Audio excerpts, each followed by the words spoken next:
Hey, welcome to the show. I'm good at this shit.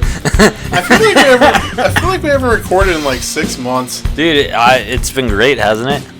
Fuck you. I don't like you anyway. You're a terrible partner. Like life partner. A little water again. We're both drinking water. That was. Oh, I'm Gable, and this is my trusty sidekick, Dave. I'm the sidekick. I go, and then whenever he's done fighting crime, I suck his dick until he's happy. That's the role of a sidekick, right? There it is. Isn't that what I do as your ward? You are my ward. I'm your ward. Is that like a Batman reference when people say that? Because I heard someone say, like, oh, he's referencing Batman to that one time, and I was just like, I guess Burt Ward or whatever his name was his name, but I don't think it directly references it. I think a ward is just a term, though. I don't know. I think it was around before Batman. I think so, right? too. Yeah. I thought so at least, but then someone thought, I don't know. Whatever, I'm going to keep going. Hey, what's anything? What's our links to anything? I don't remember. Go to our YouTube channel. I think it's Breakroom Space BS is our YouTube channel. You should subscribe to our YouTube channel and watch all of the chicken terrorists so we get super popular so people will then in hand listen to our podcast. Yeah. So all the people who listen to our podcast, go watch the chicken terror so that you can go listen to our podcast. See, you know how it works. You know how it works. Oh, yeah. Well, no. But what they do is it's logical. They go there, they watch Chicken Terror, they're like, that's funny, I'm going to tell everyone about it. And then they watch that and they come to our podcast. It works for me. I just want people to listen to our fucking podcast. Anyone. Can anyone one person listen to our Ring of Honor one? What? I don't even remember. Oh, the War of the Worlds? Yeah. I think they put a note there that they thought it was about the movie and they turned it off after 30 seconds. That didn't happen. No one puts notes on there. No. No one even listened to it. We had to lie about our one listener. We do. Don't actually don't do any research on this. Let's just pretend there was one. So yeah, go to our YouTube channel, Breakroom BS, and subscribe to it. We're up to 13 subscribers. We're famous. Have you done anything since we last recorded? Watched anything? Any big? Dude, we've done a lot of shit. Yeah, we really have. Did we do an Infinity War review? Yeah, we did. Did we? We definitely did. I didn't remember it. We've watched Deadpool 2 since then. Deadpool 2 was fucking great. Yeah, it was really, really good. The general consensus seems to be not as good as 1, but still really good. Yeah, it's still great. I can't decide between the two. I've been stuck for the last 2 weeks trying to decide which one I like better, and I've come to the conclusion I'm not going to decide. Gable's stuck in the middle with Deadpool. Yeah, it was great. There's lots of great references, funny stuff in a great movie.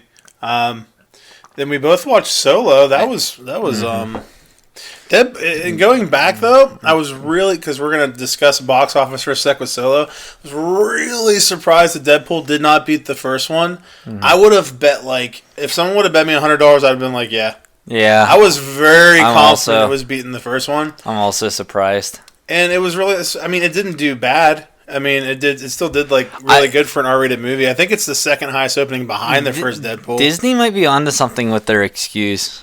Maybe because people just saw Avengers that not as many people went out to see another superhero movie. I don't know. I don't think that's it. Dude, 3 huge movies came out in 1 month. I don't think that's it. I really don't. I don't think that's it, but I don't think it helps at all. Yeah, I don't know. I mean, like, you gotta figure around Christmas time, tons of great movies come out, and people have time to see, like, a bunch of them, you know? I don't know. I don't know. I mean, there had to be other summers where movies have come out 1 to 2 weeks apart, and they still both did good. I think the issue is that Solo was just an all-right movie, and then whenever the newer Star Wars movies come out, A, we've been waiting for them for a long time, and B, like, it's, like, generally really good compared to other movies. Yeah. I don't know. I feel like anyone that, even if, I feel like all the people that saw the first Deadpool and loved it, having already seen Avengers isn't going to stop them from going to see Deadpool as well. You know what I mean? Mm-hmm. I don't know. I just don't think it would, but who knows? But yeah, Solo, I mean, regardless of what we think of what might have caused Deadpool 2 to not make what it was supposed to and do a little bit less, Solo, I think Solo, the main reasons are A, The last people were disappointed with Last Jedi, so a lot of them, dude. So many people there. When I went on YouTube, there was like 15 videos of people just boycotting Solo because of Last Jedi. Like lots of people are like trying to, yeah. Like I didn't know about that. Lots of people were just like, yeah, I don't want to watch Solo because of Last Jedi. There's that.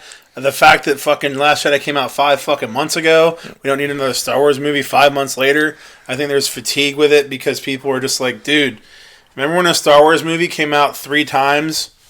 And then we waited 20 fucking years for another one. Yeah. And then 3 more in another 10 years. Now it's like, cool, there's once a year or more. Like, there's a lot of them. I think they're really doing that. I think they picked a story that people didn't care about in the first place. Dude, I was never excited for a Han Solo movie. I think when they pick these movies to do these side stories on, they shouldn't pick characters that got a lot of screen time already. I agree. Han Solo already got a lot of screen time. I've had side characters. Not that like. Not to say I don't like Han Solo. I love Han Solo. He's one of my favorite characters, but I've had enough of Han Solo, and you can leave the character as it is for me. Now, Boba Fett, I don't know shit about Boba Fett. I'd be interested to learn more about his history or see... Yeah, and even someone like a Yoda prequel where he was in it, but dude, in the first trilogy, he was barely fucking in the movie. Mm-hmm. He was in the prequels more, but he wasn't a featured character. I mean, not a starring role. Yeah. Yeah, like it just like and another thing that I just saw that was kind of funny I didn't really think about was like you have this guy playing a young Han Solo. Like young Han Solo was already in the first Star Wars. Yeah. I don't understand. Like he's not that much younger than Han Solo was when he first started, so it's like what are you doing? And dude, oh my god, I wish I could find... in the prequels, a young Obi-Wan worked because we didn't see a young Obi-Wan already. And dude, Obi-Wan was barely in the new one. Or in the old one. Yeah. The first Star Wars, he was in it the first, half and he died. Yeah. He wasn't in it that much. But dude, there was this video I gotta find and show you of this other actor that they were saying should have played him. Dude, he looked like Harrison Ford and sounded just like him. I've heard a lot of talk about who you're talking about. Yeah. I don't know his name, but I know what you're talking about. I saw the video. I was like, wow, this guy would have been a lot better. But like, yeah, I don't know. They cast this other guy. I don't think he's a terrible actor. I just think he was a bad actor for this role. Yeah, I don't know. But I think, and then overall, the movie was just mediocre. Yeah, I think. I'll stand by my statement. Like the movie was still like a good movie. I liked it, but like you said, it's not. It shouldn't be just good as a Star Wars movie. You should be fucking blowing my pants off. Is that an expression? Yeah, anyway, I blow your pants off. Like I should be blowing a load in my pants because of how great it is. You should be sucking your own dick right now. And another thing is, like, the general... there's, like, some head nods in there that weren't... Or some Easter eggs or whatever the fuck you want to call them in there for people who aren't general audience members, and the general audience is so fucking confused. Like, why the fuck is Darth Maul in this movie? Dude, I asked my dad after he saw the movie. My dad's just he's like the casual fan. He is the like prime casual fan, like the ideal casual fan for these movies. And I'm like, Dad, what do you think about Darth Maul being in it? He's like, yeah, it was an issue. I'm like, okay, but like, don't you think it's weird that like he already died at this point and he's back in it?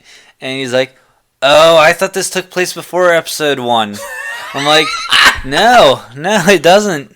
Well, you know what's funny? When I watched... It's confusing everyone, and it's stupid. Dude, I am a hardcore fan, and I was watching, I'm like, Tito, when does this take place? I didn't know. Yeah. I'm like, I don't know when this fucking takes place. If you're not watching... I don't think they should have stuff in there if you're not watching the children's series. Not to, like give anyone, like... To make fun... Like, not to... What am I... Making fun of me? No, not to take away from anyone who watches the fucking like Clone Wars or Rebels. I love Clone Wars, and I still need to watch Rebels. I want to watch that, and they fucking Disney XD took the first 3 seasons off. Fucking pricks. Mm-hmm. Yeah, but like they shouldn't. It shouldn't be something where only the fans of that are like, oh, I get this and it's cool and I like it. It should be for everyone. It should be something where, yeah, you can include something for them, but don't make it where everyone else is like, what the fuck? Yeah, like have like for, what was the last, Rogue One? It was like, dude, fucking Forrest Whitaker's character was like the perfect like amount of like screen time for like one of these Rebels or whatever characters, where it's enough where you like get a lot of the character and he's still important to the story, but like everyone's not being like fucking mind fucked by not understanding like why they're even there to begin with. Yeah, so yeah, it was an all right movie. It's I don't know. It doesn't have any, and also what's really depressing to me is they're supposedly making like 2 more of these because I guess the actor signed on for 2 more. I don't think they're gonna like. I think he's just gonna appear in other stuff. Like I think he'll appear in the Boba Fett movie. Dude, they really left it open for another one though. They didn't tie up anything. I think the way since yeah, I mean, I think somehow the Boba Fett stories are going to incorporate this. I think that's what the next movie is the Boba Fett movie, because you're dealing with the fucking gangsters with Darth Maul's whole, or the Sunrise Crimson the Peak golden people, showers. the Crimson Peaks or whatever. Yeah.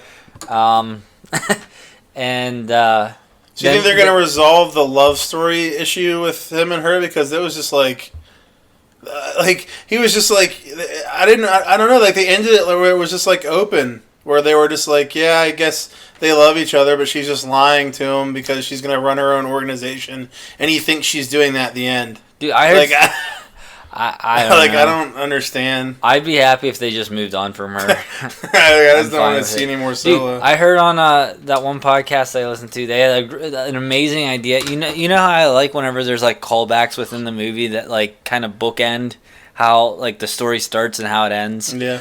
Dude, what if whenever he left to get off the ship and she stays behind, she starts walking out the door with him, and then steps back and closes the door on him. Yeah, that'd be funny. Like how at the beginning of the movie, yeah. they were separated and they didn't want to be, and this one she purposely separates them, and then that fucking breaks his heart, and that's when you see him like get more, you know how he's like cynical? Yeah. Yeah. It makes sense from a character standpoint, and also it'd be funny to see another door that just can't be opened for some reason.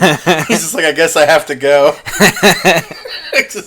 But yeah, I don't know. That would make great sense from his character standpoint. It would set up for the next one. I watched where he's in the first time I watched it, I was confused. I thought the Empire grabbed her, and I was like, why? Like, how did she end up there? Like, I was just very confused. And then even in the second time going around, I'm like, why is the Empire like helping these gangsters? I don't know. I just didn't understand it. Yeah, thinking back, was it the gangsters that grabbed her? Well, the gangsters. They show a shot of them talking to the stormtroopers, and then the stormtroopers are helping the gangsters. I'm like, I don't understand how any of this is working. Huh. That doesn't make any sense. This doesn't make sense to you, right? Okay. When you say that, I'm like, I'm confused. Yeah. I have to watch it and hope I understand, and next time I probably won't. Yeah, I saw the shot of them talking to the stormtroopers. I'm like, I don't understand why they're teaming up here. Yeah, I don't understand. Unless, like, the whole area, the whole containment where they're not allowed in or out is run by the Empire for some reason because they occupy the planet. I don't fucking know. But I guess that's enough of Solo. Yeah, it was fairly disappointing. What about when his name? How he got his name? Oh my god, dude! I tell everyone whenever they're like, "How is the movie?" I'm like, "Okay, this is the movie," and I describe that scene, and they're like, "That's so corny." I'm like, "That's basically the Solo movie." Dude, it's that yeah. It's so stupid. Didn't I tell you about that before you saw it? Yeah. It's so stupid. Oh, it's and I remember hearing a long time ago, like, oh, they're gonna explain how he got his name. I'm like, why? That's unnecessary. It's a real letdown too for if you're gonna announce that. And and then also I remember the one dude I was talking to at work like probably a year ago. I was like, it's gonna be silly if he's like spending all his time in the Empire and he's never even brings it up when they fight the Empire for 3 movies. He's like, well, maybe he's only there for like a week or something, and it's you're not just gonna bring it up. I'm like, okay, maybe he was in it for 3 years. I don't understand what he means by he has no people though. I don't know. He has memories of spending time with his father. You know what I mean? Well, I'd assume that like his family's gone or something, or they're dead, and he's just by himself, and all he has is that girl. Yeah, but then why would you still not give like a last name? It just seems kind of real weird. I don't know. All right, let's move on from this. I'm done talking about Solo, and Deadpool 2 is great. Yeah, Deadpool 2 is great. Solo was dumb. Yeah. Would you give it 5? I think we both gave it 5. You agreed on 5. Yeah, I also agree on 5. It probably would be without the Darth Maul thing. I could even put it at a 6. One thing, really? If I was a lot of half 6s and a halves, but The Darth Maul thing kind of, I don't know, it's frustrating. It's frustrating. Dude, I know we're moving on, but how about how Woody Harrelson's character got over that chick's death in like 16 seconds? Yeah. She dies, and the next scene he's like, "We're in trouble now." I'm like, "Dude, your woman's dead now." I was trying to think about that, like, in the second time around, and I guess it kind of could go with the whole character. Like, maybe he was expecting her to eventually betray him. Well, he says something eventually. So he can't trust anyone. Yeah, so I mean, I guess it makes sense, but still, fucking, I don't know.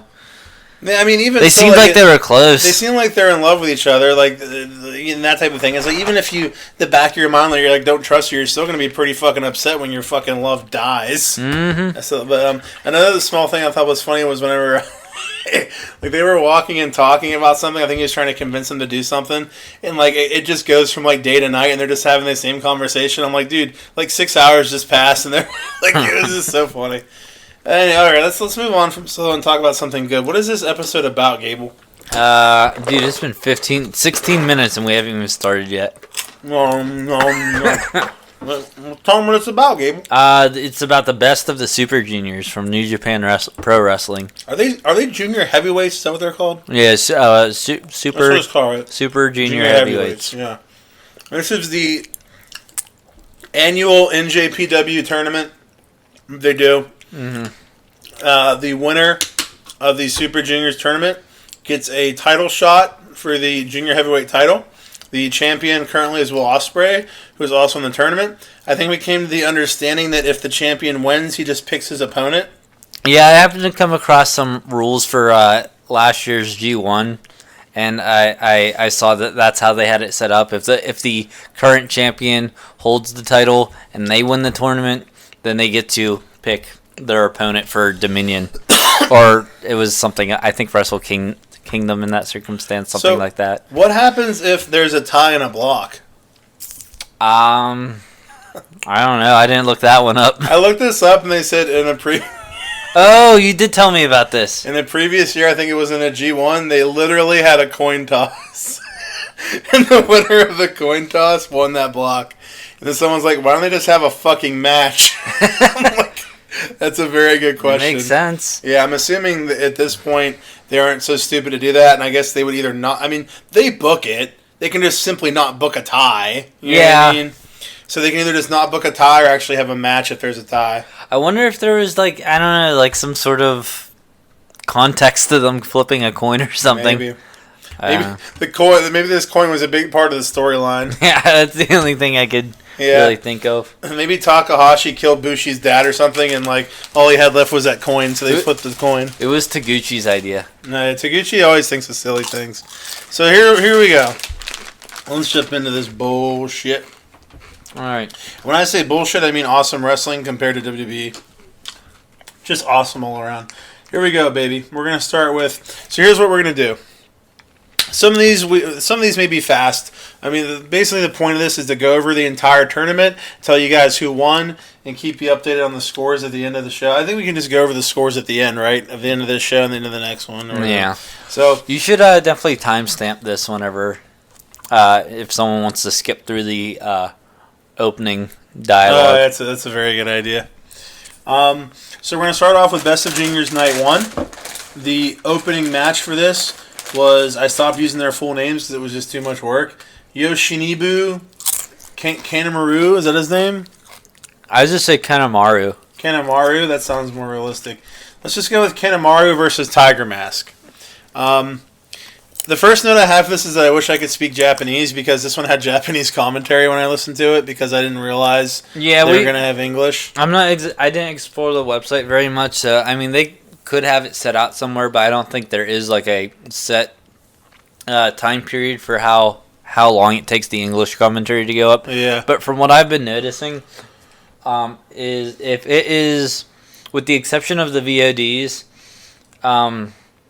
the English commentary will go up the next night as soon as the next Japanese commentary goes up. Yeah. So you'll always just be one episode behind if you're sticking with English commentary. So, a note I have about this one, I actually do remember this was just surprising because this was fucking 8 fucking nights ago of matches. But there was a really funny spot when Kanemaru, whatever his name is, he slammed one of the young boys onto Tiger and then grabbed one and threw him out of the ring onto him, which I thought was kind of unique and funny. He just used those like young lion guys or whatever as just like props to fucking beat up the opponent, which I thought was kind of funny. Tiger Mask won this by pinfall. So he is the first winner of match 1 of the Best of the Super Juniors. Yeah.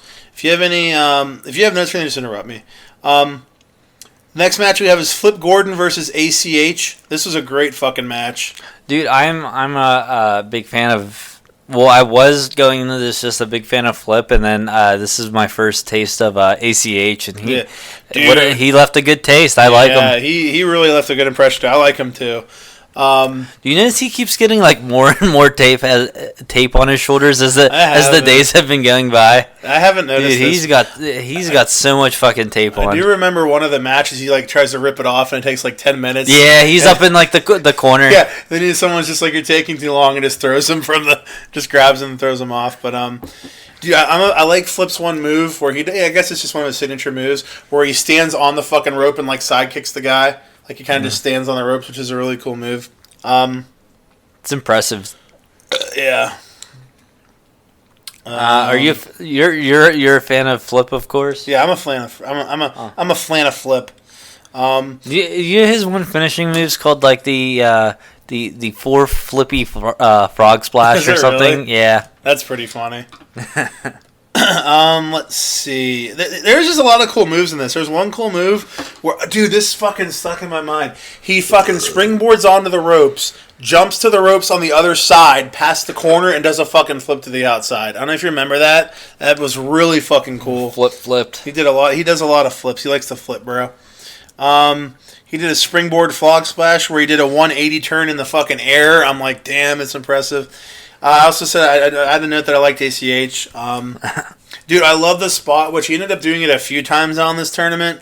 There's a spot where ACH is really selling his arm and he can't pick him up for the German, and fucking one arm grabs him and German suplexes him. Really cool. I like that. I don't spot. really know if the shoulder injury is within kayfabe or not. I think it's kayfabe. I don't think it's legit. But yeah, great match. ACH won by pinfall. And then I have a note right in the middle here. At some point in one of these, I'm going to have a note where I was having trouble paying attention to the matches, and we'll get into that as to why. And that might tie into this, and you'll figure it out. But if I could go back in time, I really honestly think I'd become a Japanese wrestler, like obviously an American Japanese wrestler, so I could fuck all the Asian ring rats. Dude, they'd probably get so much Asian pussy over Dude, there. any time during any match, you could just hear like Asian girls yelling out their names. Yeah, it's pretty great. Next we have Yo versus Bushi. I don't have... Oh, yeah, I do have the winner. I thought it said you. I can never get enough of the Canadian Destroyer. Dude, I can watch that That's move. the one that happens like in slow motion, right? We talked about before. Yeah. The move is it's so great and so confusing at the same time. Yeah. Where I'm just watching, I'm like, how are they doing this? Yeah. I fucking love it. So there's obviously one of those in here. Yo won this one by pinfall. I loved how Bushi tried to pin him after jumping him after the match. You remember this? Like, Yo wins, and then after he wins, Bushi starts beating his ass and then goes to pin him. And the rest are like, dude, the match is over. I'm not counting. I didn't remember that. Yeah, it was really funny. It was really funny. And the last match we have for night one is Will Ospreay versus Ishimori. Dude, New Japan matches are so good, especially the junior. Will Ospreay, like I see a lot of people say this. Will Ospreay could honestly have a great match with like anybody. Yeah. Do you think the burning star press move he does, where he has the guy on the ropes, hanging on the ropes, and he does a fucking shooting star press onto them while they're on the ropes? Yeah. Oh my god, dude! Some of his fucking moves. Do you think a Roman Reigns Will Ospreay match would be good still?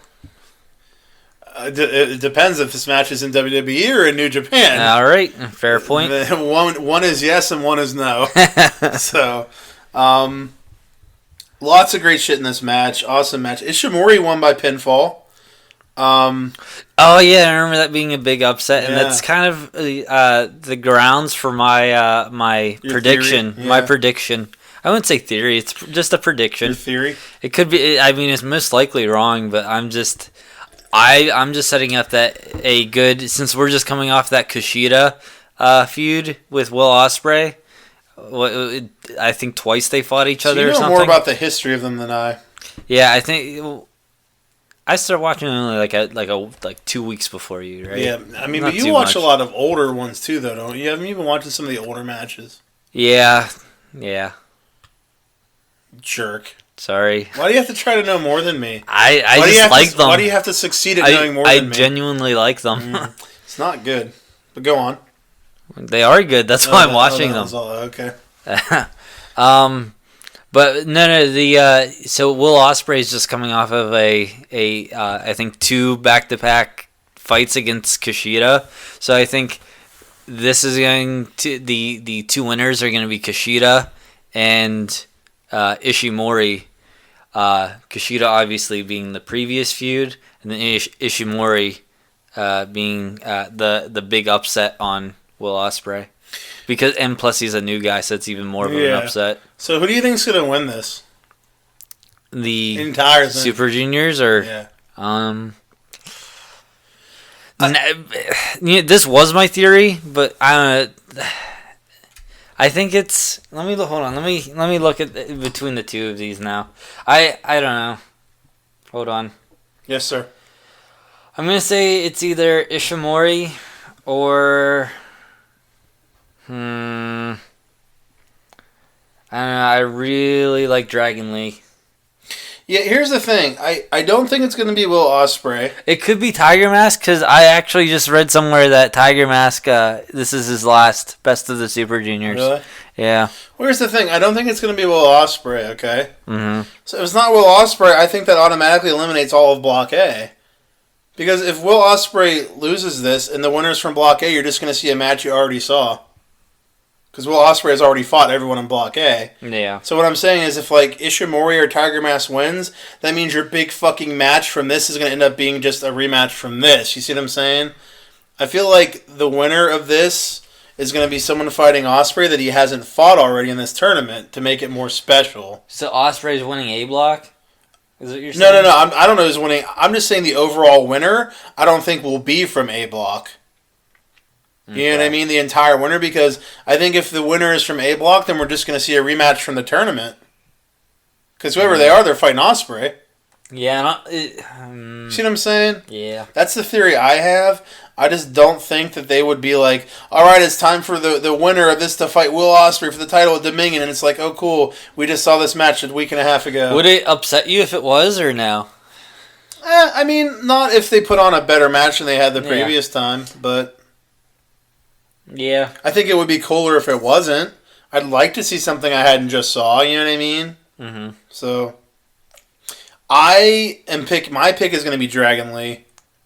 I think that's who it's going to be. I feel like I'm torn between Dragon Lee and Takahashi. That's who I'm kind of. So I think I'm going to pick Dragon Lee. Dude, he's so good. Yeah, Takahashi's been putting on some really good matches. Yeah, I just want to see Will Ospreay fight Dragon Lee. That's why I'm picking that. Oh. All right. Anyway, back. Let's go to night 2. What do you say? Yes, I see their slap nuts. I have my notes ready for that night. Oh, good. I have 3 notes ready. All right. One of them doesn't even count. I have like 15. Excellent. Look at all these. You probably mentioned a Spanish Fly at some point that you can shed some light on my one note. All right, is it this one in this first match that says "Love the Spanish Fly"? Looks so cool. Yeah. Who was it? Show and Dragon Lee. Yeah, I knew that. Show versus Dragon Lee was the first one. Okay, here's something that kind of I immediately got past it, but it kind of annoyed me. There was definitely some nose selling in this match that annoyed me. Like they would do like the long back and forth like brutal punches and forearms and just keep hitting each other and hitting each other. But they were, like, not even being affected by it. For the most part, when they do it, people are like, oh, but I mean, they're just, I'm like, make it seem like it does something, you know what I mean? Yeah. Like, I was just like, I wish they would kind of sell them so it looks like they're more devastating. Dude, there was one move where fucking, I think it was Sho. He gives him the last ride, which is a power bomb, where he lifts him up before he drops him. He has him for a power. He lifts him up and fucking drops him on his fucking knees, and Dragon Lee like right on his fucking head. Oh, it was brutal. It was a brutal spot that you do not recall right now. Dude, there's so much to fucking recall. You haven't even watched that much. It's only 28 matches. I couldn't even find my keys earlier, and you want me to remember 28 matches? It's only 28 matches, Gable. Dragon Lee won this match by pinfall. Great fucking match. Great match. All right, next we got El Desperado versus Taguchi. Okay, I have a that is really confusing me in this New Japan wrestling. Why did the ref, and this has happened a number of times, let Desperado hit Taguchi in the dick and the balls with the chair and not DQ him? Like, I haven't seen anyone get DQ'd yet.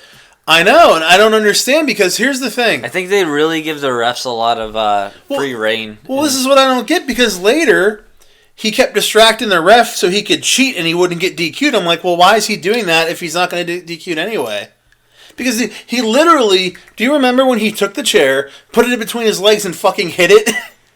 He had like two chairs. He put a chair between Taguchi's legs and fucking smacked with another one and hit him in the balls, and he almost got counted out. I'm like, if there's no DQ, okay. I wish someone would say that, because none of the announcers have ever said that there's no DQ in any of these. Tell us that, first of all. Second of all, don't try to make them not DQ later, because it's very confusing. Maybe that's just part of like the rules of New Japan, is that there's no DQ and it goes unsaid. Well, that's the thing. If it is, then the English should be telling the English people that.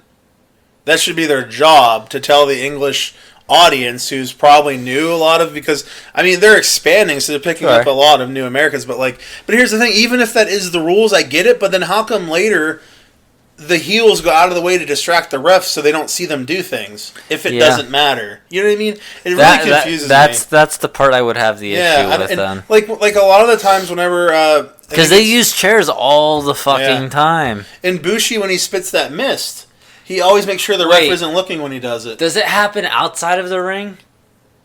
The chairs and stuff? The chair hitting? Yeah. What about inside the ring is when the distraction was? I don't remember if they've used a chair in the ring or not. I'd have to pay attention, to be honest.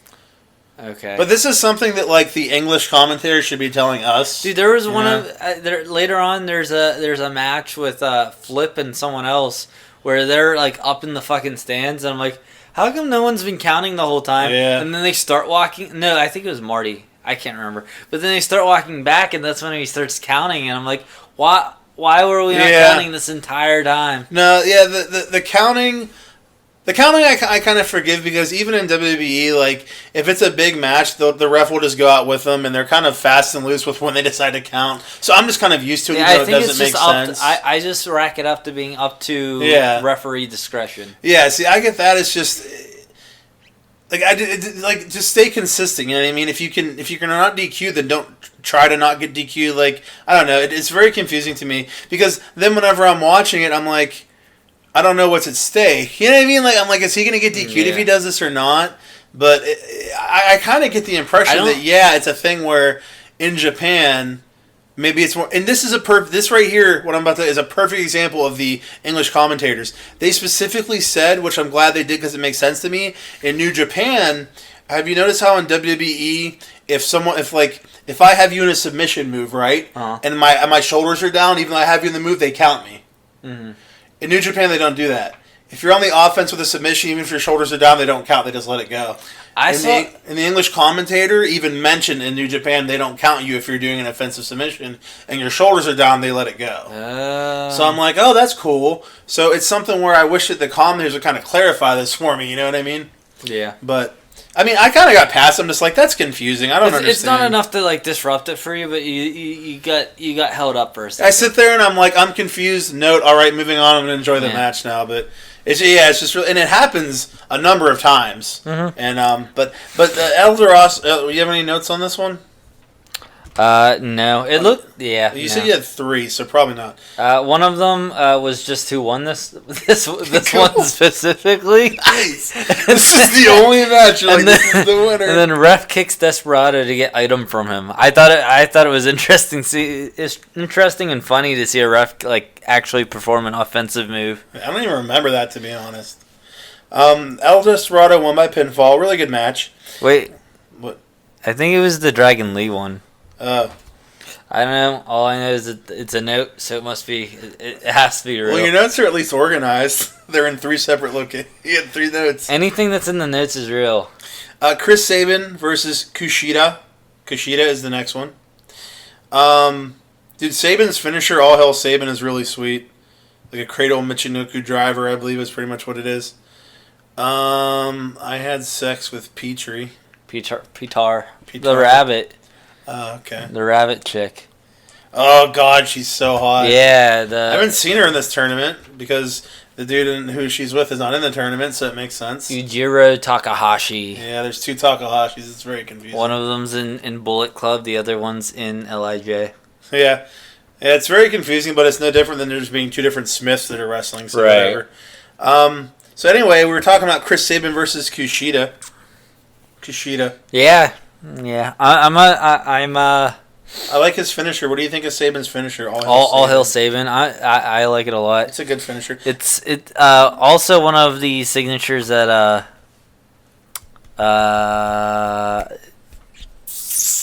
Kenny Omega uses. Oh, okay. Yeah, he has like a shit ton of signatures. Omega. He's the Omega. Sabin won this one by pinfall, Gable. He won it by pinfall. Last match of the night, we got Marty Scurll versus Takahashi. Dude, this was a fun match. That was a fun match. Yeah. I don't have any notes from it, but it was a fun match. I have a note on here saying, oh yeah, I do remember this. I don't think I've ever in my life seen an inverted superplex before, which is really cool. Which is, a superplex is when they just do a suplex from the top. He did that, but he did it backwards, and I was like, I've never seen that. Holy fuck. What do you mean backwards? Like, instead of picking you up like this and flipping you, you're facing the other direction, and I pick you up and flip you. So your head's kind of facing up, and then I flip you like that. I'm still confused. All right, so the audience that knows what an inverted suplex is, they get it. None of them understand. Every time I see that sunset bomb to the outside, I wince. It looks worse every time I see it. When Takahashi does the sunset flip and power bombs into the outside. Is that the one that injured Jay? Yeah, this is Jay Lethal. Every time I see that, I'm like, fuck.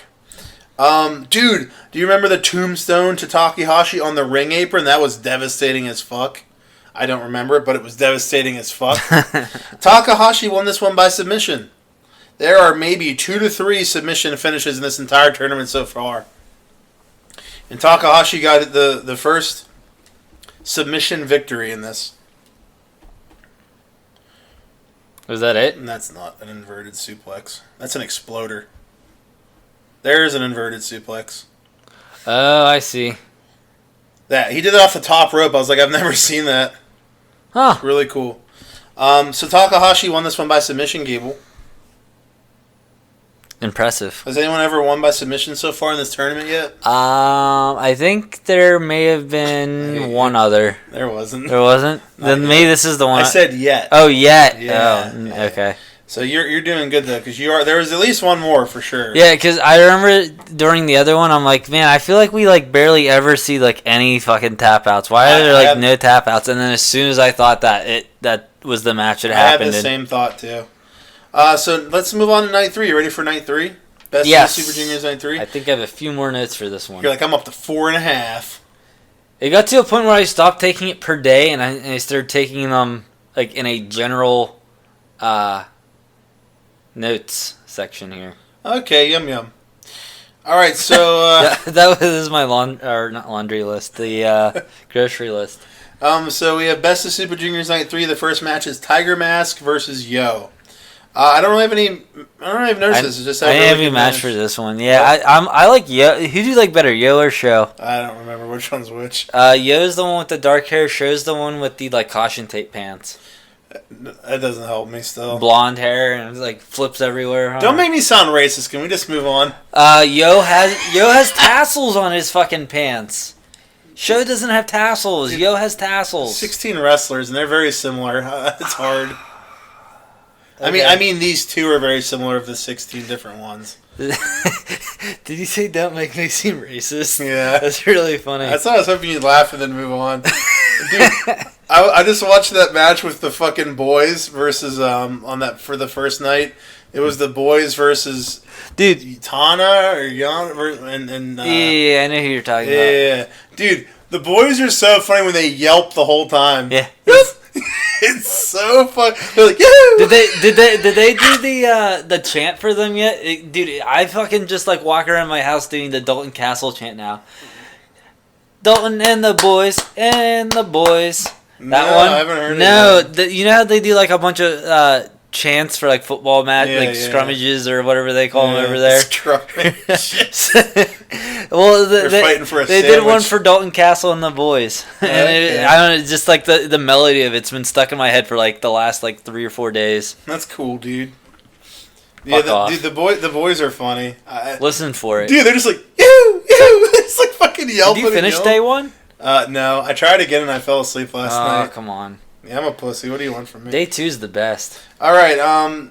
Oh yeah, this first match we have no notes. It was a really good match. I have Tiger Mask won by pinfall. Yeah. Match 2 we got Flip Gordon versus Kanemaru. Kanemaru. You sound like he's like a marsupial. There's a Kanemaru. Dude, I got attacked hopping through the yard. I got attacked by a Kanemaru when I was taking the garbage out. The Kanemaru had its baby in its pouch. The Kanemaru. I love Flip. Okay, let me. This is the issue I have with Flip that I told you I was going to bring up eventually. Oh, okay. It's something small, but I love Flip. I am not a fan of the repeated continuous kip ups. Okay, you need to tell me what that means. Whenever they're laying on the ground and he like uses his hands to push himself up, and those. Doing it, I'm like, dude, why doesn't the guy just kick him in the head or something? I was like, this is so silly. Yeah, it's one of those like gimmicky things, like how you don't like Bray Wyatt doing his like upside down thing. Exactly. It's like I don't understand. Like, why doesn't the other wrestler just use this moment as a moment of weakness? Yeah, I'm like, I want it to serve a purpose. Like, you know what I mean? Like, yeah, I love Flip, but it's just like I'm like, dude, it looks cool, but that's all. Yeah, but that's just something small about him. But other than that, I thought this was a good match. I don't remember this match being like insanely great like normally Flips are. But I mean, not every match is going to be a 5-star fucking Tokyo Dome classic like Dave Meltzer wants it to be. It's unfortunately out of 5 stars, Dave only gave it a 7 this time. Yeah, it was too bad. But Flip won this one by pinfall. Next we have Bushi versus Ishimori. Dude, this one had another mind-boggling Canadian destroyer in it. Springboard 4-flip, is that what it was? There's like a springboard 450 to finish the match. Dude, you talking about the one where when he does it, he doesn't even hit his feet, he hits his shins? I think. Dude, it's so crazy. He like does it and just hits his shins and does a 450. It's so cool looking. I wonder if that's his 4-flippy. Maybe it is. Or 4-flippy or whatever. 4-flippy flash. I hope it's 50 because 50 sounds better. Like get flifty? Get flifty. All right, once again, talking about another Canadian destroyer in this next match, Bushi versus Ishimori. Any notes on this? Because I got Ishimori did like a neck breaker from the tombstone position that looked really fucking good. I don't doubt that at all. I just don't remember it. Dude, keep there's in mind, so many cool matches, cool moves where I'm like, I can't write down every move.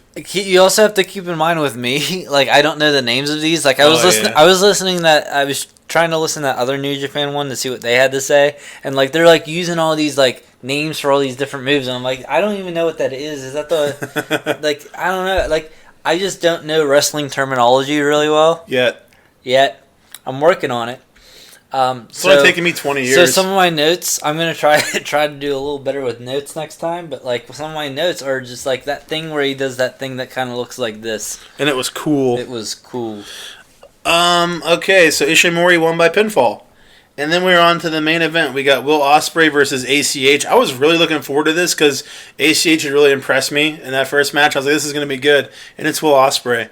Okay, I cannot get over not just how the moves are cooler and different in New Japan and ROH than WWE, but like just all the transitions and how they do little things from move to move and just the little nuances are different, which makes it so much fucking better. Like just little things, just like when someone was running at him, he just hits his fucking leg and he like pushes him up into the fucking turnbuckle and he sits there. Just like there's so many little things where I'm like, man, I've never seen shit like this before. It's so cool. And dude, Ospreay's kicks look fucking amazing.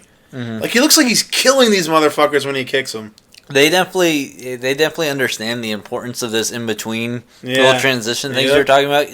Even like, not to suck on Kenny Omega's dick more, but like he was talking about how like important that is for each individual wrestler to like have their own kind of transitions to add some personality to them. He's completely right, because every WWE match you fucking watch, it's the same fucking thing. Yeah. Plug in another wrestler's move here. It's like, but yeah, dude. Will Ospreay's kicks are fucking amazing. I thought this was a great fucking match. I don't really have any more notes. You got any notes for it? There's this.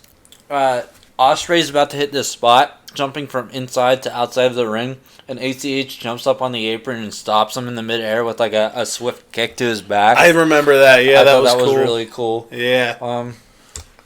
Okay, so this is what I'm talking about here.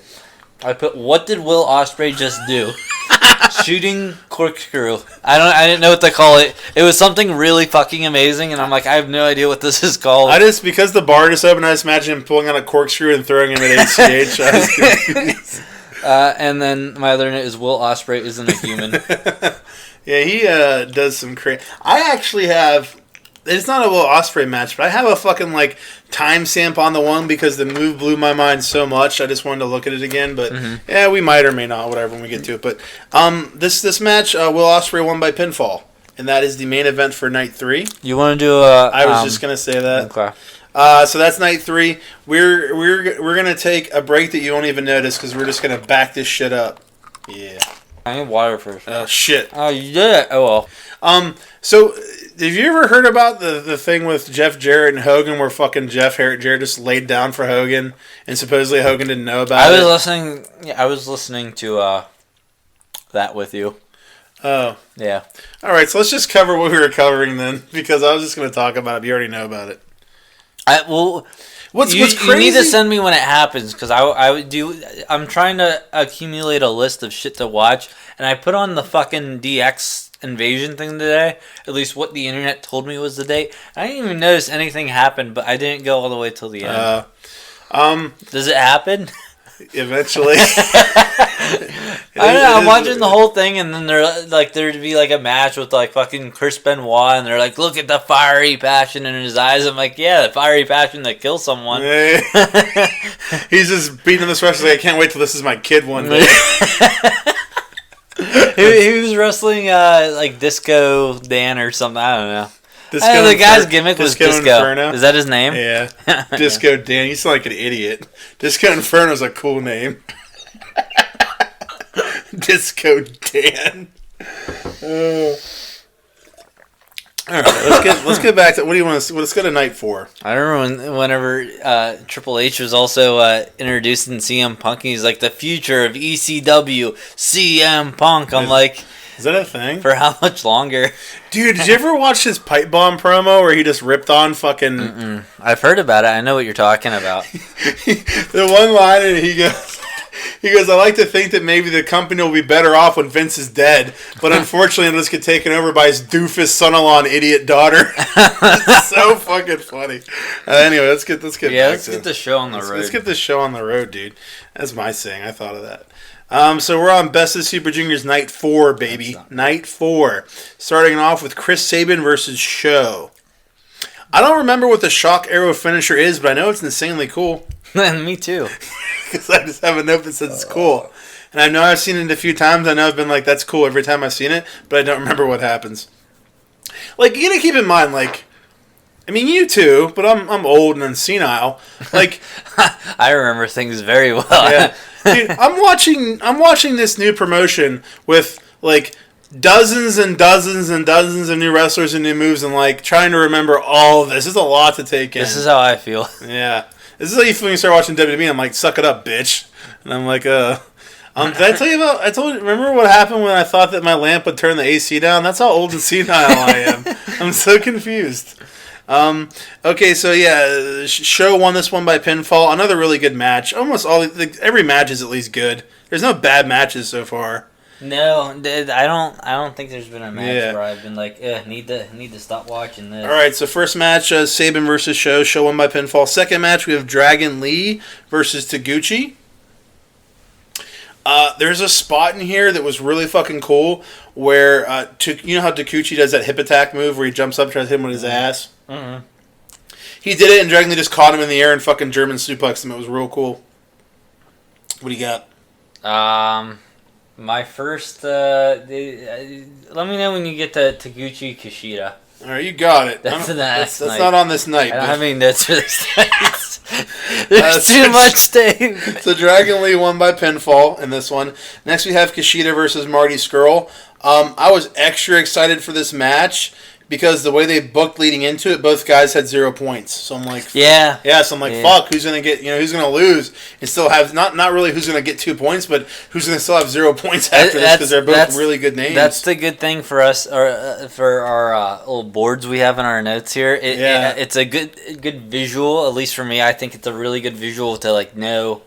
To have that drama going into these matches. Oh, I completely agree. I do the same thing. Every time, basically what we do is every time someone wins, we just have a list of everyone's name and add the points to their name. Dude, the first match for tonight or today's show is Tiger Mask versus Ishimori. They both have 6. No, Ishimori has 4. Oh, right? And Tiger Mask has 6. 6. So you're like, oh fuck, he needs to catch up. What if Tiger Mask ends up with 8? Oh boy. So I was really loving all the stylistic mat wrestling and unique like this match, this Kushida versus Marty Scurll. A whole lot of the beginning of the match was just like mat wrestling and just counters and stuff like that. And stuff like that in WB, like this is boring as fuck. I was thoroughly entertained with it, seeing all the different cool submission attempts, counters stuff. It was really cool. The Back to the Future finisher is really cool. It's kind of like a small package driver. Looks pretty devastating. Kushida won this one by pinfall. Great match. He seems to be a big fan of the Back to the Future stuff. Isn't his like one thing like the hoverboard? Yeah, he has the hoverboard lock. His whole design of the wording and his entrance is Back to the Future font. Isn't there something? I thought one of the announcers mentioned about something him and Alex Shelley were like part of the Time Splitters. Time Splitters, yeah. Okay. In the last match we have, there's something else I wanted to talk about and I forgot what it fucking was. That's unfortunate. The last match, the main event for night 4 was Takahashi versus El Desperado. Every time I see the reverse Hurricane Rana, it scares me. Like, is it the Frankensteiner?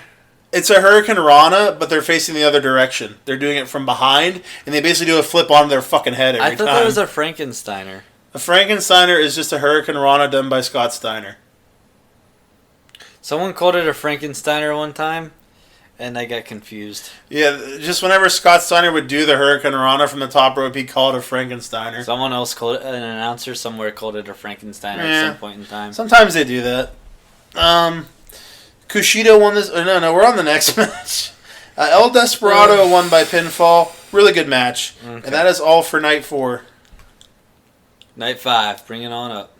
Bring it on up to night 5. Bring it on up to night 5. I lost all my notes. And this guy, where'd they go? There. All right, night 5. We start off with Bushi versus Tiger match. Wait, let's try that again. Bushi versus Tiger Mask. Hey, at the end of this, can we do like a rankings of like who we like the most out of each block? Yeah, as long as you move closer, we can. Who's performing better? Whose matches are more up the par? I suppose. Does that make sense? Yeah. Yeah, we don't have to do it. No, we're gonna do it. All right. We're gonna do it as long as you don't lean back. Okay. Yes, sir. No. Just pull your chair forward. Just pull your chair forward. It won't be fun. Yes, sir. Yes, sir. Dude, you're doing it. I did it. I did the thing. I did the thing. You're cute. What's next? Bushi versus Tiger Mask. All right. New Japan Pro Wrestling refs are pussies. That's what I have. Oh, why? Did you notice how the wrestlers? Bushi does this a lot. Just fucking pushes him around and just like, get the fuck Oh out yeah, here. they get bullied a Yeah, lot. I'm like, why don't you tell him to fuck off? Bushi specifically, I think, does it because he'll like push him away real quick and then do the spit. Yep. Yeah, they do that a lot. Spray or whatever they call it. Spray. Speaking to putting together matches and finishes. Okay. I don't know what that means. Speak to putting together Matches. I'm supposed to talk about that. and that's it. Oh wait, no, I skipped the line. Not once yet have I said lame or that's it to a Ring of Honor or New Japan finish. I guess what I'm saying is all the finishes are cool. Oh, there we go. Yeah, I did it. I did the thing, Gabe. Yeah, they're all like I don't know, you don't feel like disappointed by the end. Yeah. Exactly. You're not, yeah, dude, you got what I was trying to get. Yeah. What I was trying to put down. At the end of like 50% of the WWE matches, you're like, oh, it's over. Oh. Dude, that's exactly what I was trying to. Nothing's happened yet. All of their finishes and how they put together, they build to excitement, and it's always a payoff. Yeah, you're never just like, oh, that was anticlimactic. Dude, another thing I really like about New Japan is the way the match, the actual physical everything is set up. It looks like it's like a boxing match. You know what I mean? As opposed to a WWE. Yeah, it looks like a wrestling. Yeah, it looks like a wrestling match instead of just an entertainment thing. Like, yeah, it looks like it's set up to be like this professional sporting event. Yeah.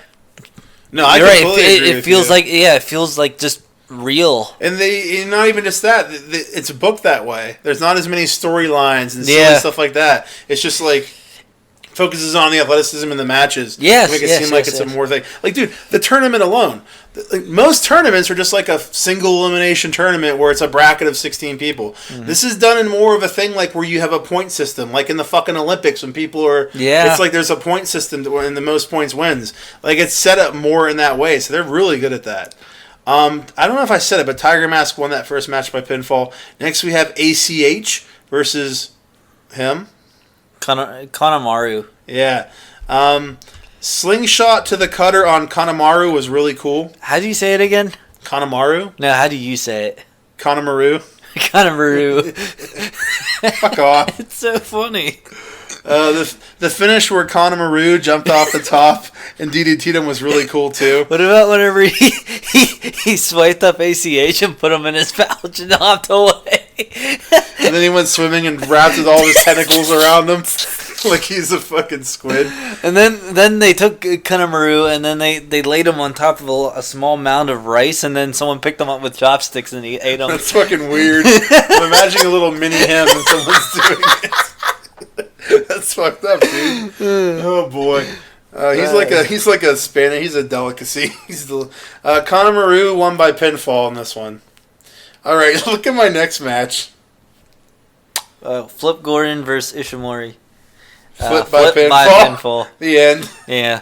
Dude, like, even though there's not like a lot to say, like we've been saying, there's not a bad match though. It was still a good match. There's just even matches like this one, it's something where like, okay, the guys are in the match, they're kind of just doing their normal spots, but then even the finish, it's something a little unique. You know what I mean? Like it always ends up being something cool. Flip by pinfall on that one. I thought this was really funny. The next match we have Will Ospreay versus Yo. Dude, remember when they kissed each other's hands at the beginning? I was laughing really hard. They shook hands and they grabbed their hands like this and kissed each other's hands like you would like a princess or something. Oh, no, it was really fucking funny. It had me laughing. I have a confession to make. Sometimes I fast forward through like the first 2 to 3 minutes. Why would you do that? As soon as so I can like get done before 6 a.m.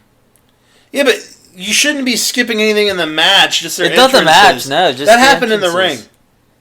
Okay, when they started, that happened in the ring. You shouldn't have skipped that. I may have went like slightly too far and be like, oh well. There's a rewind button. There is. I was just like, oh well. Sorry. I have a pimple on my elbow.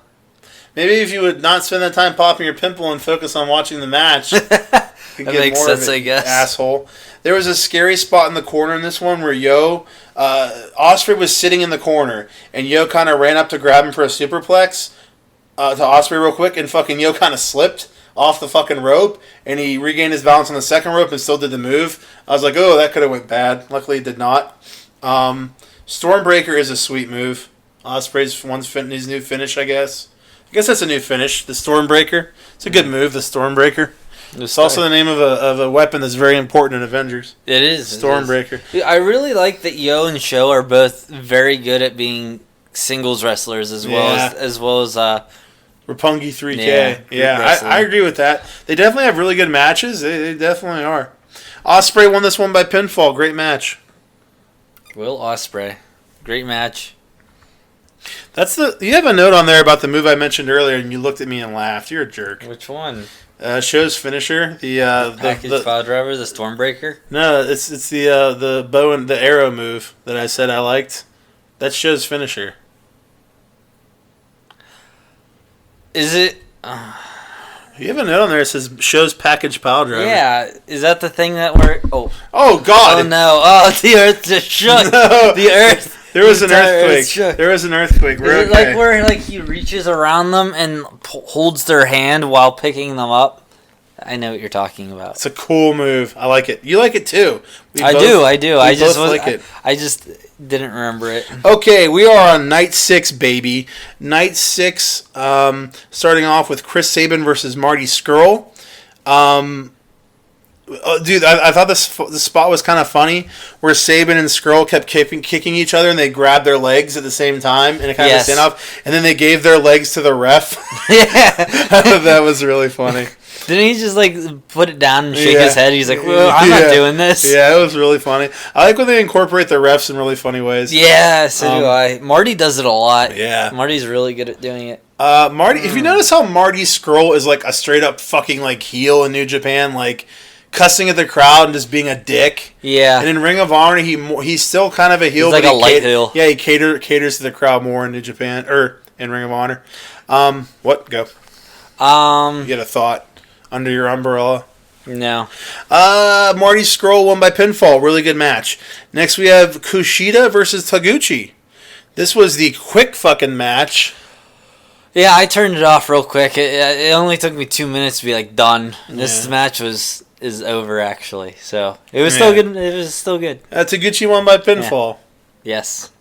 What's really funny is probably the day before at some point I'm like, I wonder if they're gonna have any shocking things where someone just wins real quick, and they did. I really wish that I didn't see the time get loaded when I opened it. I'm like, okay, something weird's happening here. Yeah. Next we have El Desperado versus Sho.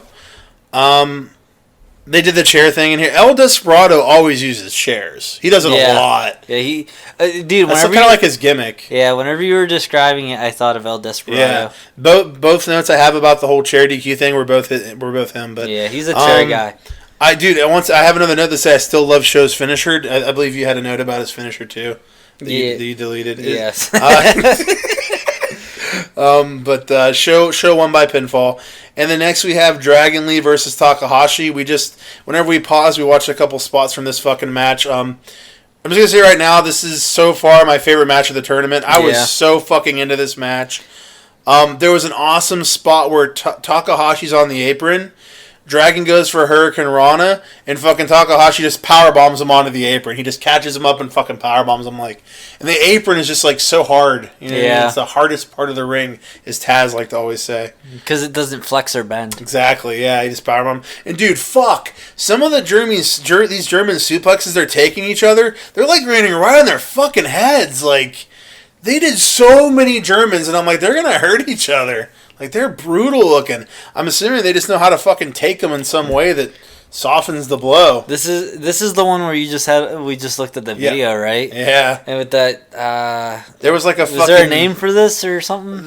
Basically, it looked to me like it was a mid-air Canadian destroyer. Instead of starting it from the standing position where he pushes them down, he kind of started it on top of them. They were face to face running each other. Yeah. Takahashi jumps up like he's gonna Hurricane Rana him. Yeah, and then he goes behind him. He goes behind Dragon Lee's head, lands between his legs, and it kind of was like Dragon Lee did a backflip. It like a Hurricane Rana destroyer. Well, the thing is, Takahashi's facing the other direction and kind of went behind him like he's gonna roll him up or something. It was crazy.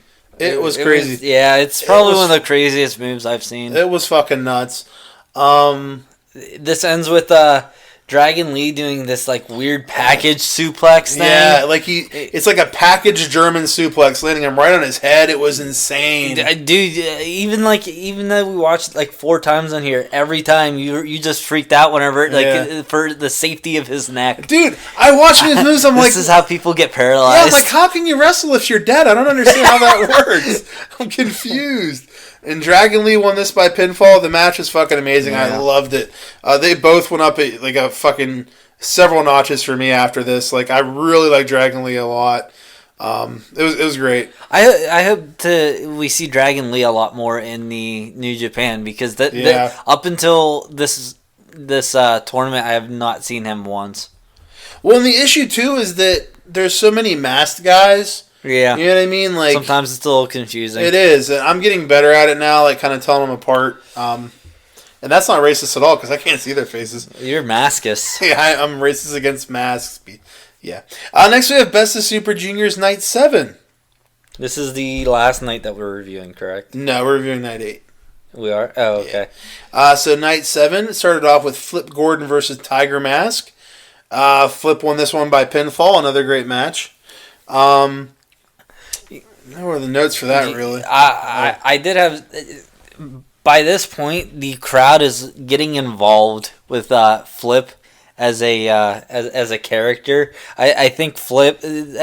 I noticed during like the first like 2 nights that Flip went up, like he was like chanting for himself and no one else is really chanting. And by the time we get to Night 7 here, we're actually seeing the crowd's loving him. Yeah, the crowd's loving him. That's great for Flip. The tournament's doing a good job at getting him a little bit of a street cred over there. Recognition, in Japan, yeah. I'm really hoping they book Flip for All In. I'll tell you that. He needs booked.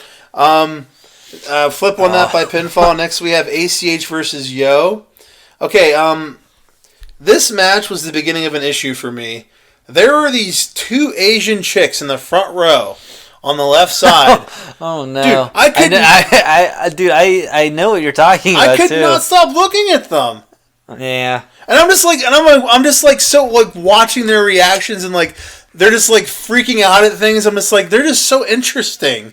And like I need to pay attention to the match, and I just kept looking at them and looking at them. Were they both wearing hats, or one of them was wearing a hat? One of them was wearing a hat. Yeah, I remember seeing a girl wearing a hat, and I'm like, oh, Dave's probably not watching the match. I didn't think that. In retrospect, I should have. Yeah, I couldn't, dude. I kept rewinding the match because I was just like I wasn't paying attention to the match, and it was rough because they were in the rest of the show. So Dave has it real hard. They weren't in the first match. They just showed up for the second one. Hey, at least I have my keys. This is true. This is true. I need to be a Japanese wrestler. I think I'm gonna keep bringing that up because every time when I was looking for them, every time that I like was at like the peak of me being like distressed, you'd be like, well, or no, afterwards after we found them, you're like, at least you have your keys though. Yeah. Stop being stressed. You could not have them want to die right now. They were they were there the whole time. Yeah. Dude, we spent 40 minutes walking around. Who cares? Huh? In the end. It's good for calories. I was just happy you found them. Mm-hmm. So ACH won this match by pinfall. Next we have Ishimori versus Kanemaru. This was a hard show for me to watch because of the Asian. I have another note about the Asian chicks in the crowd.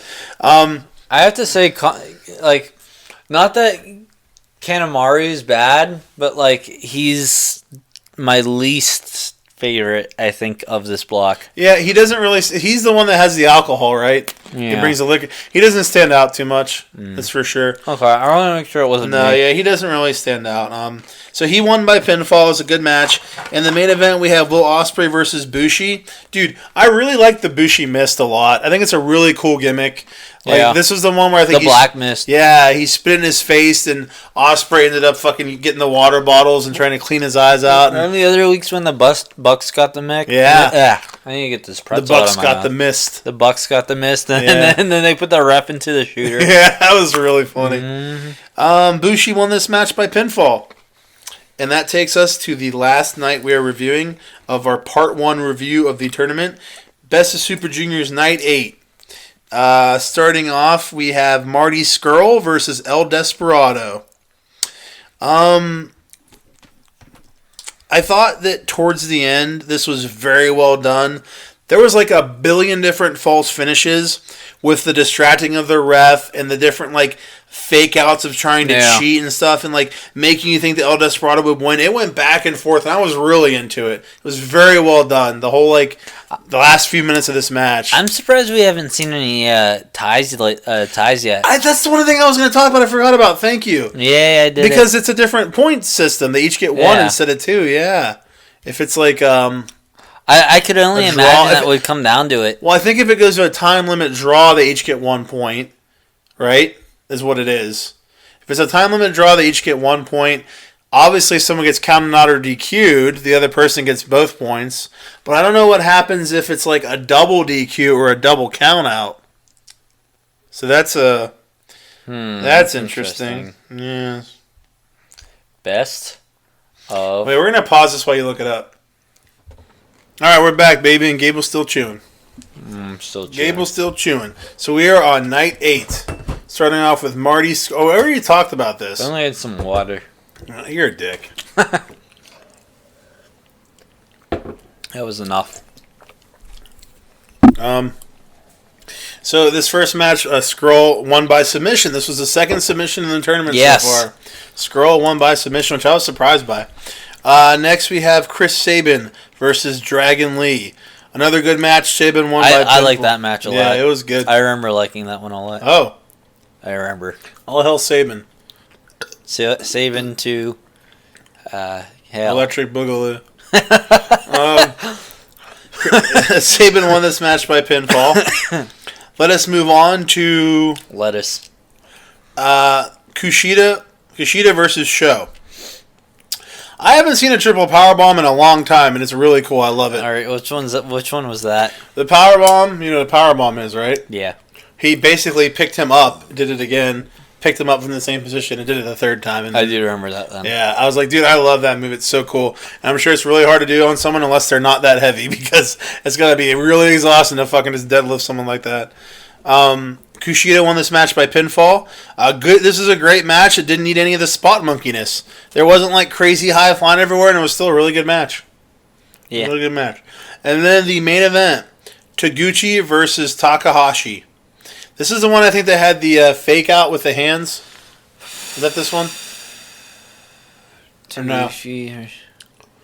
Kept putting his hand up. I think that was a different one. Did you say Tanahashi or Takahashi? Takahashi and Taguchi. I can't remember. I don't think that was this one. But this one did have a spot that really confused me. Like, there was a spot where Takahashi was standing near the corner. Taguchi runs at him. And then stops. And Takahashi just falls down and takes a bump. And I was like, I don't get it. He didn't even touch him. Yeah. I don't understand what that was. That confused me. I don't remember that. You don't remember that? No. Did you watch this or no? No. Wait, really? I watched it. Shut up. You fucking prick. Then who won this match and how? Oh fuck. Oh boy. All right, this was. I remember Takahashi winning because wasn't there like a speech afterwards? Yeah. I can't remember how. He made him tap. This is the third submission. There were 2 submissions in this night. Yeah, I do recall. Oh, cool. Yeah, Takahashi won by submission, which surprised me. I was not expecting Taguchi to tap when it happened. He tapped. And that is all for night 8. We are over halfway through the tournament. I figured we covered 8 nights because technically night 7 is halfway, but the second to the last show is like 8 matches, so it's a long show. Yeah. I don't understand what the final is going to be though. Is it going to be an entire card and then just one match for the tournament? Because the final, they just have listed Block A versus Block B winner and nothing else. They're not going to have just one match at a show. Yeah, I would imagine some of the heavyweights might come out and do some of the... heavyweight stuff. Heavy lifting. I guess the losers... The losers all fight each other and it's like, we suck. We lost. We're losers and now we're going to fight each other to see who's the biggest loser. They all jump the winners. Yeah. We're taking your spot. We're taking over. Just have a battle royale. We're taking over. That's it, man. Let's go over the score we have so far at the night 8 points. We have Block A, ACH with 4 points. I guess we can do this in an order from lowest to highest. In Block A, we have Yo and Bushi with 2 points each. We have Ishimori, Kanemaru, and Will Ospreay with 4 points each. And leading in Block A is Flip Gordon and Tiger Mask with 6 points each.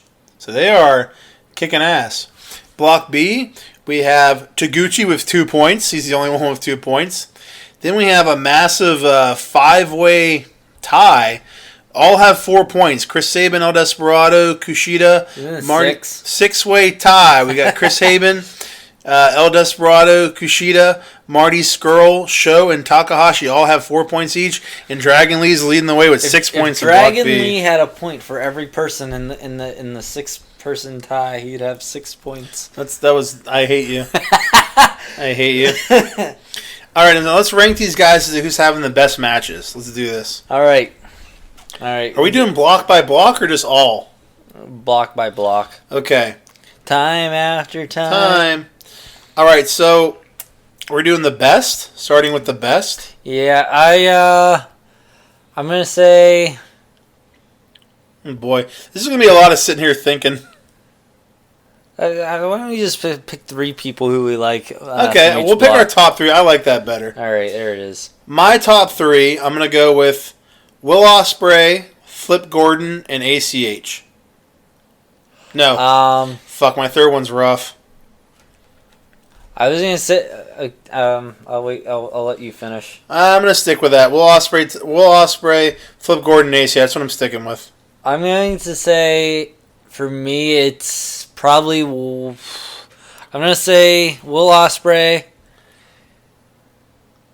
I'm picking my nose. Will Ospreay, Tiger Mask, and Flip. Oh my!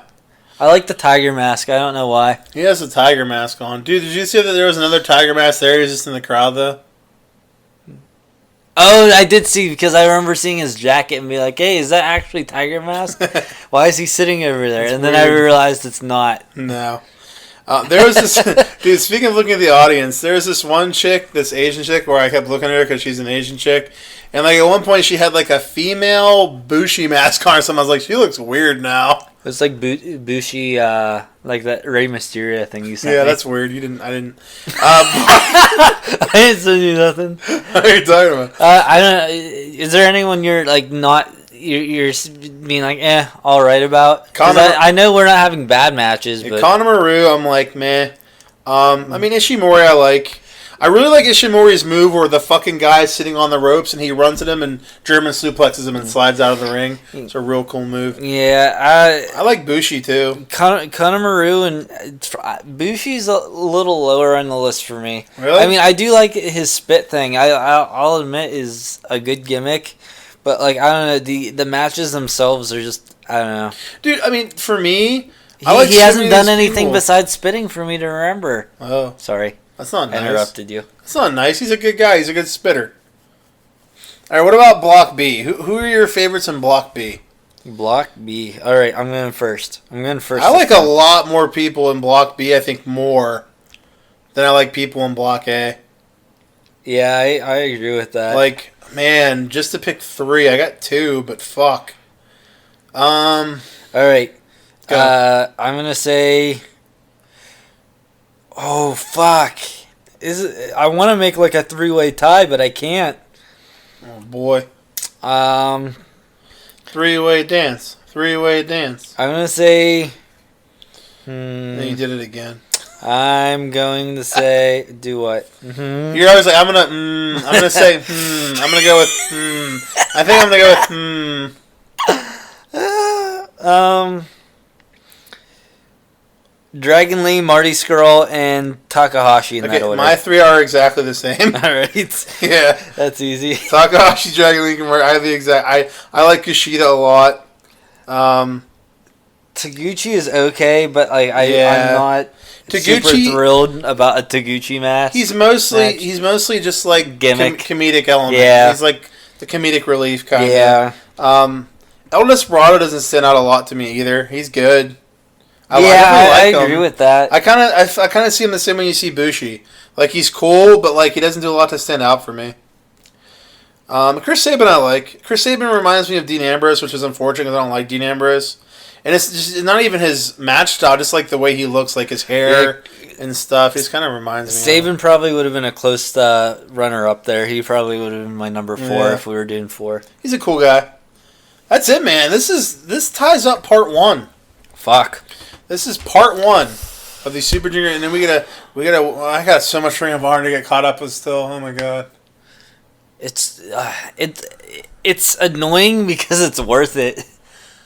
It's just the only issue is I definitely want to watch it, but I also want to watch other stuff, and I don't have time. Yeah.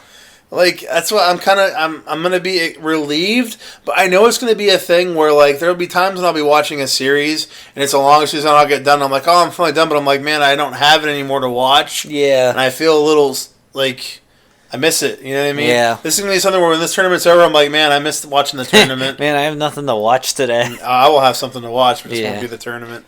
Yeah. All right, well, we're gonna wrap it up here. That's it. The next show we're gonna do is gonna be after the tournament's over. I thought you were gonna do it. You fucker. look at that. Like there's a line. That line just fucked your night up. Our next show will be the conclusion of this, the second half of the tournament. Yeah, we'll talk about all that. With the last 4 nights. No, we still have 6 nights to go. 4 nights plus a super. 4 nights plus the long night and plus 5 the nights. final. There's 6. Trust me, there's 6. I don't. Here we go. Why am I supposed to trust you? Here we go. Oh, you know what? Why I wasn't counting it? Because I already started this week's. That's why. You're a dick. All right, sorry. You're a bad person. I might rewatch it though because I kind of you were jerking off. stuff. Yeah, I hear that. Dude, we get to cover Dominion soon on this. That's going to be fun. We'll get to cover Dominion. And then we're the ROH pay-per-views coming up into the month. We have a lot of cool stuff coming. Dude, I'm really excited for it. Dude, let me pull up the 3 things that we know about for Dominion so far. Dave's all in. I guess 4 things we know about for Dominion. Dave's all in. It's not the same show. Dave's all in. He's going to all in. All right, so we have... Oh, here we go. Today, Junior. Okada versus Omega 4. Naito versus Jericho. Rey Mysterio versus an undisclosed wrestler so far. And then the Will Ospreay versus winner of the Super An undisclosed wrestler. Yeah. We like to call him a mystery opponent. To be announced. Undisclosed wrestler. Well, it's just a black guy. It is. It's a black really guy. Yeah, look, it's just a black guy. He's fighting ACH. Is that ACH? I don't know. He's just so black that you can't really You're being racist. It looks like as just a silhouette. You're being racist. You know what? I think it's just a silhouette because look at the name. It's just question mark. Okay. So maybe it's just undisclosed. It's just undisclosed. What was the thing you were talking about where Naito's response was so great? What response to Jericho? Oh, just where as soon as the fucking video ended, he's just like laying down already in the middle of the ring. Just like, I don't care. Okay. Dude, how about when Jericho ended it calling him fuck face? That was really funny. Dude, I can't believe he was able to say most of the things he fucking said. They swear in New Japan. Dude, they say not nice things. He also said something about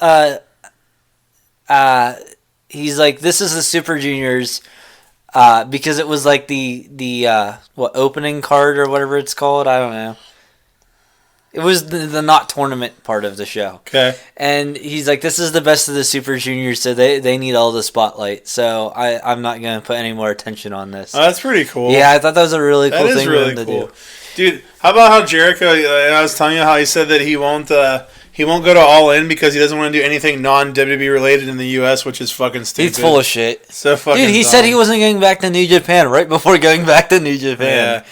Like, just do All In, you douchebag. He's doing it. He's all in. I don't think he is. I think he is. Dude, they're all like the entire fucking Bullet Club's going to be, with the exception of the Japan guys, the entire Bullet Club's going to be on his cruise show or whatever it is. I don't see why he wouldn't do a favor back.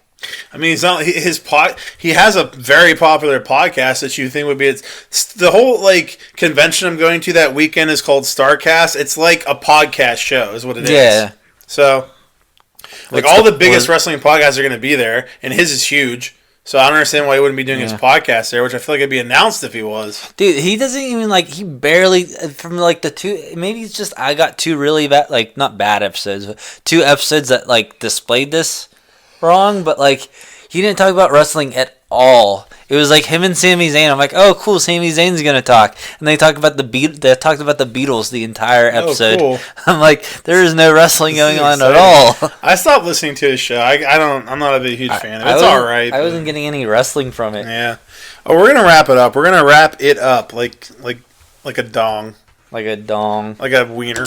I'm cold. I'm getting those late night shivers. You're a fucking pussy. Yeah. All right, so we're gonna go. We'll see you guys in probably a week or so, week and a half, whenever we smell the mic and record the next show. We'll do that. Make sure you guys follow us on YouTube at Breakroom BS is our YouTube channel. Dude, why is that? And follow us on Instagram. What is it on Instagram? At Breakroom BS. Oh, is it? I don't know if there's an at thing on Instagram. Breakroom BS is the name though. Gable's pretty funny on Instagram. The Michael Jackson one was really funny. Yeah, I mean, that one popped me. All right, so we're out of here. So you guys have a good life and try not to die. All right, see ya. See ya. Hey, it smells like ass. The microphone smells like ass.